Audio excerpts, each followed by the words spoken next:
પ્રભુની ઈચ્છા હોય એ જ થઈ શકે. જેના ભાગ્ય વિના નર પાવત નાહી. આ જેના ભાગ્યમાં હોય એ જ આ પી શકે આનો રસ.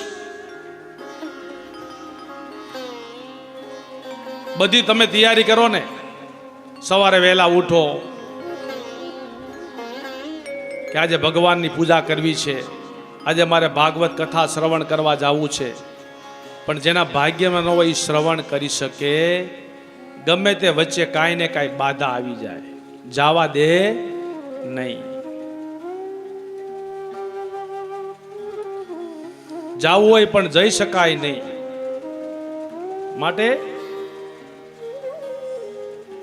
ભગવાનની કૃપા વગર બધું નકામું છે.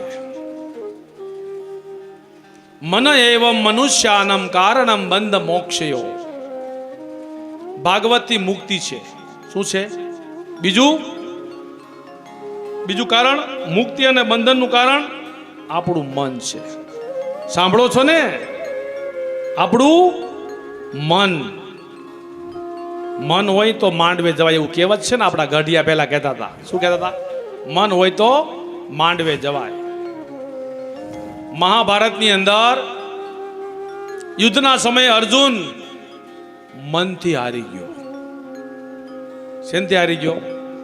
મનથી હારી ગયો ને. શ્રીમદ ભાગવત અધિકાર વિના મળતું નથી. અને સૌથી શ્રેષ્ઠમાં શ્રેષ્ઠ શ્રીમદ ભાગવત ગ્રંથની તુલના થઈ. બધા વેદ પાછા પડી ગયા. આ એ ગ્રંથ છે, એ ભાગવત છે, અમૃત છે. એકવાર વાંચજો, એકવાર ઘેરે રાખજો આને. ભગવાન જ્યારે કૃષ્ણ ધરતી છોડીને જ્યારે સ્વધામાં ગયા ને, ત્યારે ઉદ્ધવ મહારાજ ભગવાનને શરણે ગયા. પ્રભુ, આપ શા માટે સ્વધામાં જાઓ છો? ઉદ્ધવ, હવે સમય થઈ ગયો છે માટે સ્વધામાં જાઓ છો. નહીં પ્રભુ, તમે જાશો તો આ ભક્તોનું શું થશે? અમારા ભક્તો ક્યાં જશે? તે ઉદ્ધવ મહારાજ, હું મારું તેજ શ્રીમદ ભાગવતમાં આજથી મૂકતો જાઉં છું. ક્યાં મૂકતો જાઉં છું? શ્રીમદ ભાગવત.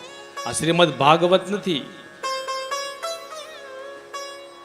એટલા માટે આજના ભક્તો, આજના વૈષ્ણવો આ ભાગવતના આધારે જીવન જીવશે. માટે શ્રીમદ ભાગવત એ પરમાત્માનું સાક્ષાત વાંગમય સ્વરૂપ છે. ક્યું છે? વાંગમય સ્વરૂપ છે.